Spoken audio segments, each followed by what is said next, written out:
우리는 기다림이 참 힘든 시대를 살고 있습니다. 식당에서 음식이 조금만 늦게 나와도 재촉하고요.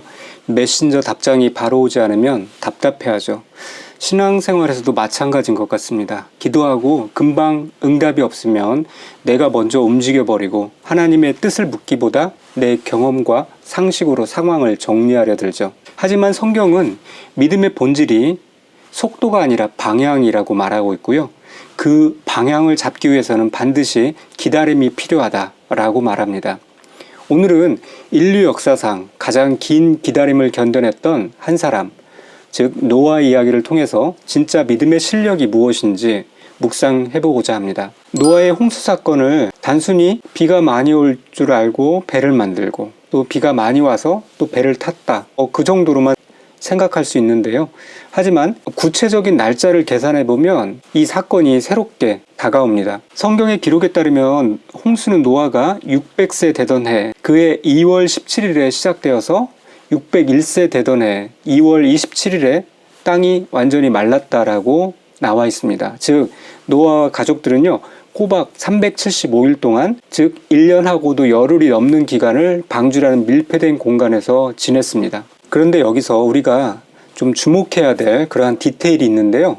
비가 그치고 물이 빠지기 시작했을 무렵 노아는 까마귀와 비둘기를 내보내서 땅의 상태를 확인합니다. 비둘기가 감람나무 잎사귀를 물고 오고요. 나중에는 비둘기가 돌아오지 않는 것을 보면서 노아는 땅이 말랐다는 것을 알았죠. 자, 그렇다면 이런 상황 속에서 우리가 추측할 수 있는 정상적인 노아의 행동은 어땠을까요? 그냥 상식적으로 생각해보면 그가 1년 넘게 밀폐된 공간에 갇혀 있었어요. 답답하고 냄새나고 힘들었을 거예요. 그리고 이제 땅이 말랐다는 확실한 증거도 얻었습니다. 그렇다면 당장 방주문을 열고 뛰쳐나가는 것이 정상이라고 생각할 수 있습니다. 하지만 노아는 아까와 같은 방식으로 땅이 마른 것을 확인하고도요, 무려 57일이나 더 그 방주 안에 머물러 있었어요. 왜 그랬을까요? 이유는 단 한 가지예요. 하나님이 아직 나가라고 말씀하지 않으셨기 때문입니다. 자, 이렇게 노아의 믿음은 철저히 말씀 중심이었습니다. 창세기 7장 1절에서 하나님이 들어가라 하실 때 들어갔고요. 창세기 8장 16절에서 나오라 하실 때 그는 비로소 나왔습니다. 우리는 흔히 믿음을 무언가 열심히 하는 열정이라고 착각해요. 하지만 노아가 보여준 진짜 믿음의 실력은 멈춤에 있었던 거죠. 내 눈에 상황이 좋아 보여도, 내 판단에 지금이 기회인 것 같아도 하나님이 사인이 떨어지기 전까지는 섣불리 움직이지 않는 것, 이것이 진짜 믿음의 실력이고 진짜 순종인 것입니다. 그렇다고 노아가 넋을 놓고 가만히 있었던 것은 아니죠. 하나님이 다 하실 거라고 그렇게 생각하고 가만히 있지 않았습니다. 그는 방주에 들어가기 전에 우리가 잘 아는 바대로 120년 동안 묵묵히 배를 지었어요. 방주 안에서도 끊임없이 새를 날려보내며 상황을 점검했습니다. 자, 이것이 믿음의 균형입니다. 말씀이 없을 때는 묵묵히 인내하며 현재의 자리에서 최선을 다해서 준비하는 것, 그리고 또 말씀이 임할 때는 즉각적으로 반응할 수 있도록 깨어있는 것, 바로 이런 것이죠.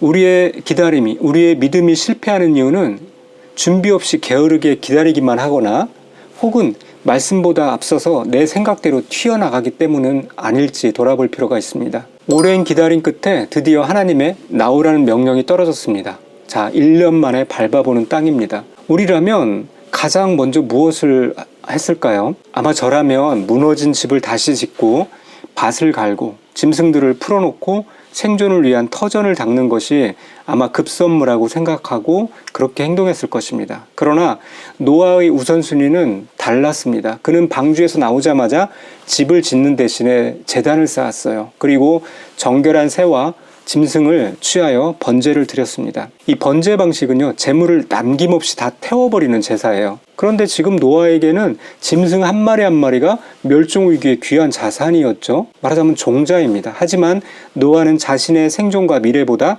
하나님께 드리는 예배가 더 중요했던 것입니다. 이와 같이 하나님, 제가 살아남는 것은 운이 좋아서가 아닙니다. 전적인 하나님의 은혜입니다. 내 생명보다 하나님이 더 소중합니다. 이 고백이 바로 제단 위에 드려진 번제였습니다.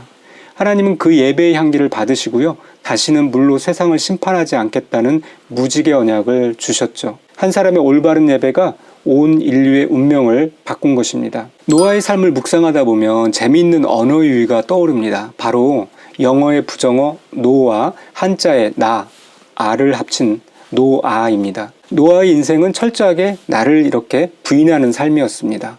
내가 하고 싶은 대로 하지 않고 말씀대로 방주를 지었죠. 내가 나가고 싶을 때 나가지 않고 기다렸죠. 내 집을 먼저 짓지 않고 하나님께 제단을 먼저 쌓았죠.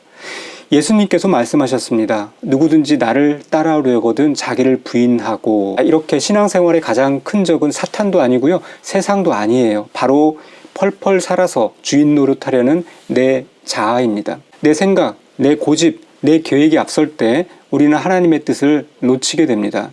노아 한 사람이 철저하게 자기를 부인하고 하나님을 주인 삼았을 때 그의 가정이 구원받고 인류의 역사가 새롭게 쓰였습니다.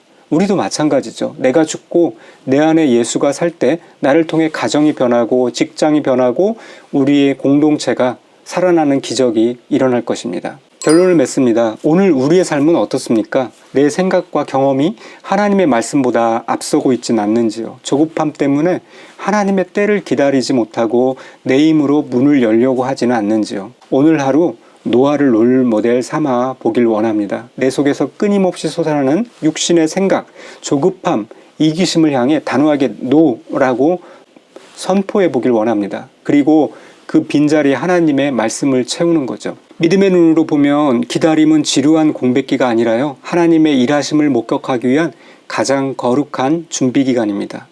오늘도 내 뜻을 꺾고 주님의 뜻을 세우는 그 한 사람을 통해 하나님은 변함없이 구원의 역사를 써내려 가실 것입니다. 기도하시겠습니다. 주님, 기다림에 익숙하지 못하고 늘 내 생각과 감정이 앞서는 나의 연약함을 고백합니다.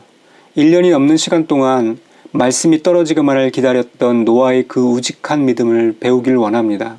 상황이 좋아 보인다고 섣불리 움직이지 않게 하시고 반대로 상황이 힘들다고 낙심하여 포기하지도 않게 하여 주시옵소서. 오직 주님의 사인이 있을 때까지 기도로 준비하며 깨어있는 믿음을 주옵소서.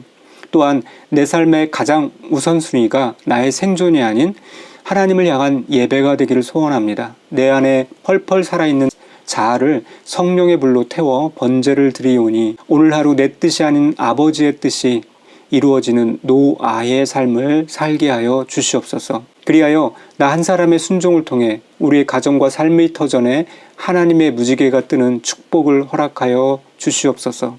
예수님의 이름으로 기도드립니다. 아멘.